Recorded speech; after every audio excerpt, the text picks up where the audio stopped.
भाटी जी, आपको किसी गिनती में नहीं गिन रहे, यानी विपक्ष को किसी गिनती में नहीं गिन रहे। अच्छा। और विपक्ष का जो कुनबा है हफ्ते दर हफ्ते, दिन दर दिन छोटा होता जा रहा है। और क्या आपको लगता है कि बीजेपी एक हाई मॉरल लेकर कि हम अपने वादे निभा रहे हैं? और राम मंदिर का वादा निभाया भी, 370 का बड़ा वादा जो था वो निभाया भी, यूसीसी उत्तराखंड में निभा ही दिया। क्या आपको लगता है कि आपको गिनती में नहीं गिन रहे? अभी बदत है भाई, अभी बदत है। अभी मजा आएगा ना भिड़ो। चलिए शुरू करते हैं। निशानचित दो तरह के होते हैं जी। एक तो जो पहले दीवार पर निशान बनाते हैं फिर उसमें गोली मारते हैं जी। दूसरे पहले गोली मार देते हैं फिर उस पर निशान बना देते हैं जी। और बाद में दिखाते हैं कि देखो मैंने सारे निशानों में गोली मारी है। समझ रहे हो? समझ रहे हो आप? समझ रहे हो?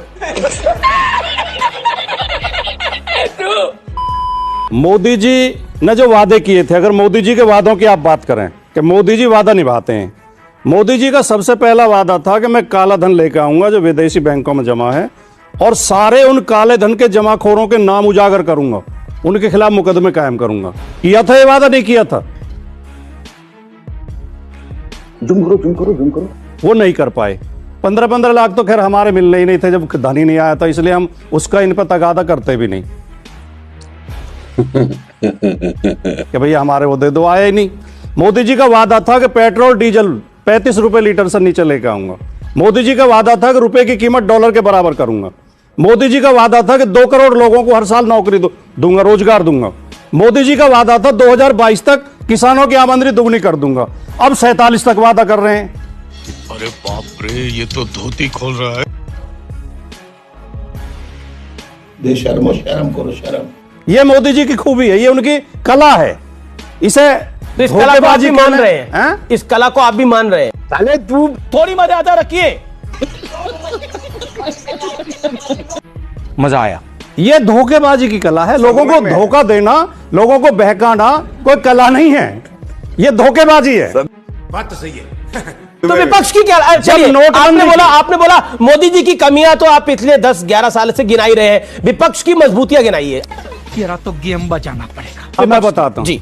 लेकिन मैं एक बात और बोल दूं, जब नोटबंदी की तो मोदी जी ने कहा 50 दिन बहनों भाइयों, 50 दिन मुझे दो। 50 दिन में इसका रिजल्ट नहीं आया तो जिस चौराहे पे कहोगे। अरे देवा, ये गड़बड़ है बाबा।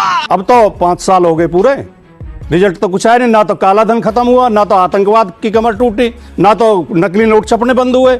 उन गरीब जो छोटे छोटे दुकानदार थे, छोटे छोटे उद्योग थे, उनकी कमर जरूर टूट गई, वो बंद हो गए। चुप जोकर कहीं का, ये देखे बोला बदतमीज आदमी।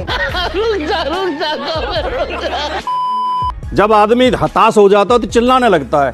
जो सच बोलता है, जो सही बोलता है, वो बहुत आराम से अपनी बात कहेगा। और जो झूठ बोलता है, मनोविज्ञान ये बताता है कि जो झूठ बोलेगा वो अपने आवाज में दम लगाएगा, ताकत लगाएगा, चिल्लाएगा। इतना छोटा पहले कभी नहीं हुआ होगा। इस देश में अल्पसंख्यक समाज के, ओबीसी समाज के, दलित समाज के वोटर लिस्ट से वोट काट दिए जाते हैं। फिर जिस दिन पोलिंग होता है, पुलिस लगा के उन पर लाठियां बजवाई जाती हैं, उन्हें वोट नहीं डालने दिया जाता। फिर जीते हुए कैंडिडेट को काउंटिंग में धांधली करके हरा दिया जाता है।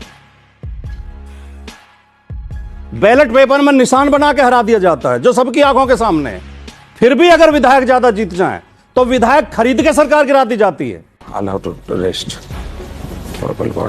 तुम्हें शर्म है? कुछ शर्म आया है? और जो विधायक बिकेंगे नहीं, उनके घर ईडी और सीबीआई भेज दी जाती है, उन्हें मुकदमों का डर दिखाया जाता है। और जो विपक्षी पार्टियों के भ्रष्ट नेता, जिन पे बीजेपी भ्रष्टाचार के आरोप लगाती है, ईडी सीबीआई भेजती है, जैसे ही वो बीजेपी ज्वाइन करते हैं, जैसे कौन? उनकी मुकदमे की फाइल बंद कर दी जाती है। जैसे हेमंत विश्व शर्मा।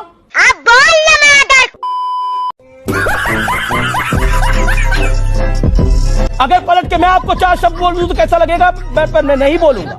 ऐसा मत करो मेरी जान, लाइफ में कुछ अच्छा करो यार।